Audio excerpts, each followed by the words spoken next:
We've learned the existence of the big four equations of motion which we use to solve kinematic problems. They all sound the same. A bus accelerates at 3 meters per second squared for 5 seconds and winds up at 12 meters per second. How far did it travel? How long did it take? Or I drop a ball from a building 100 meters high. It takes 8 seconds for it to hit the ground. What is the acceleration? So these problems are all solved using the big four equations of motion.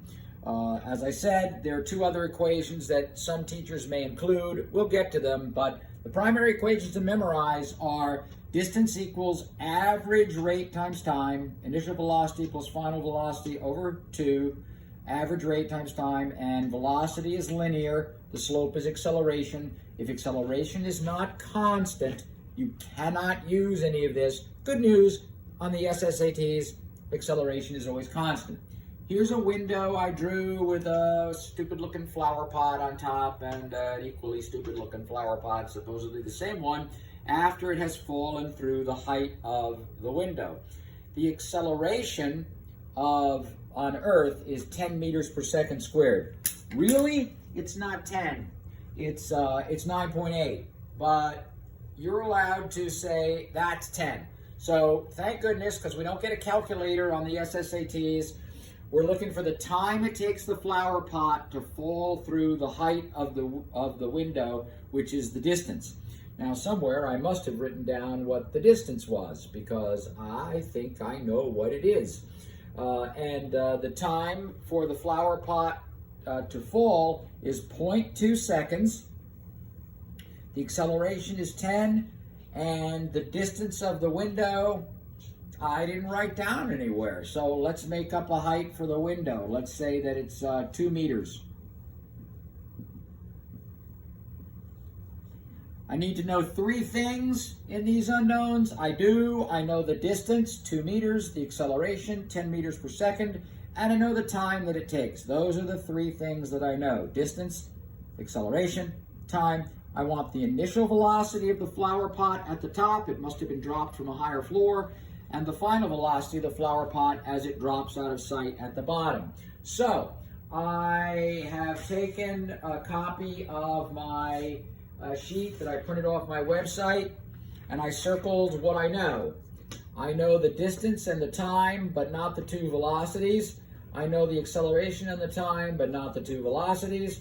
I know the distance, the acceleration, and the time. I can use this equation to find the initial velocity, and I can't use this equation because I don't know the 2 velocities. So I can use the distance equation that involves the quadratic for time, but I know time. So the distance equals 1/2 AT squared plus V0T. And I know that the distance I made 2 equals 1/2 of the acceleration, which is 10.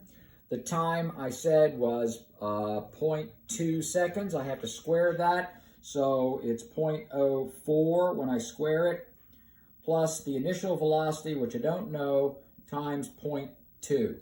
So I need to solve this equation. You're not given a calculator, darn, right? So I multiply, cross-multiply by, multiply through by 2. And so I get rid of that 2, and I get a 4. And I get a 2 over here.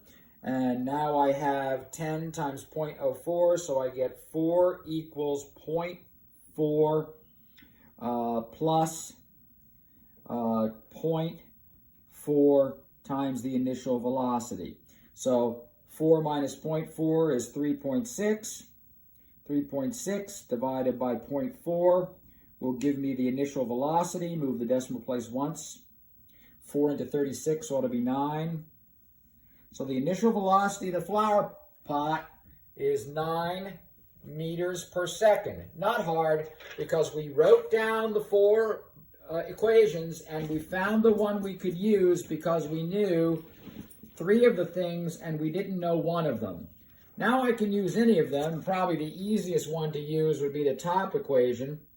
So I can say, I can use this equation here, and I can say that the distance which we said was 2 meters, equals the initial velocity, which we know to be 9, plus the final velocity. Will the final velocity be bigger or smaller? That's right, it'll be bigger because acceleration is pulling it down, making it go faster, and the time is 0.2 seconds. So 2 divided by 0.2 is easy enough to do.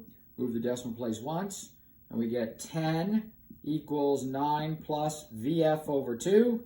2 times 10 is 20. 20 equals 9 plus VF. Move the 9 to the other side, and the final velocity is 11 meters per second. So I now know the final velocity at the bottom, which was 11. And as I expected, it got bigger because acceleration was pulling it down.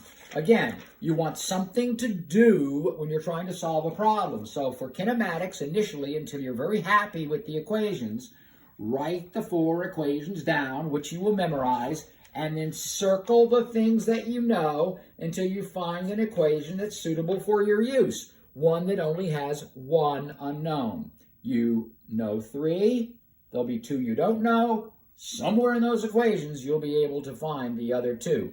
It takes a little practice, but you will get there, I promise you that.